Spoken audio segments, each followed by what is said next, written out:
Hello বন্ধুরা, তোমরা সবাই কেমন আছো? আমি ভালো আছি। চলো আবারও একটা নতুন মিনি ব্লগে সবাইকে স্বাগতম জানাই। চলো আজকে একটা ডিমের ঝোল বানাবো, সেটাই তোমাদের সঙ্গে শেয়ার করবো কিভাবে আমি ডিমের ঝোলটা বানাই। চলো প্রথমে ডিম আলুগুলো ভালো করে ভেজে নিয়েছিলাম, মানে সেদ্ধ করে তারপর ভেজে নিয়েছি। তারপরে ওই কিছুটা তেলে ফোড়ন দিয়েছিলাম, শুকনো লঙ্কা তেজপাতা দিয়ে পেঁয়াজ কুচনে দিলাম। পেঁয়াজ কুচনে একটু ভাজা ভাজা হয়ে যাওয়ার পরে টমেটো কুচি দিলাম, তার সঙ্গে একটু হলুদ দিয়ে দিয়েছিলাম আর লবণ দিয়ে দিয়েছিলাম। এখন দিলাম আদা রসুনের পেস্ট। আদা রসুনের পেস্ট দিয়ে ভালো করে কষিয়ে নেবো। তারপরে লঙ্কা গুঁড়ো দিলাম, দিয়ে ভালো করে কষানো হোক। তার তার সঙ্গে সঙ্গেই চলো একটু ধনেপাতা তুলে নিয়ে আসি। এখন তো ধনেপাতা পাওয়া যায় না, তবু এই পাহাড়ে ধনেগুলো না, এগুলো এখন হয়, সব সময় হয়। এইগুলো আমাদের বাড়িতে চাষ করা হয়েছে। তোমাদের ওইখানে হয় নাকি বলবে। এইগুলোকে তোমরা কি বলে ডাকো আমাকে কমেন্ট করে বলবে। চলো এখানে এসে দেখি মশলা আমার প্রায় কষানো কমপ্লিট। এবার ডিম আলুগুলো দিয়ে দেবো।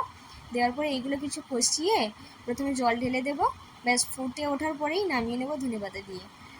দেখো ঢাকিয়ে দিয়ে হয়ে গেল আমাদের ডিমের ঝোল। দেখো কেমন লাগছে কালারটা, দেখো। আজকে বানিয়েছিলাম বাঁধাকপির চচ্চড়ি, তারপরে ডাল, তার উপরে আলু ভাজা। ব্যাস, কেমন লাগলো একটু কমেন্টে বলবে। আজকের মতো টাটা।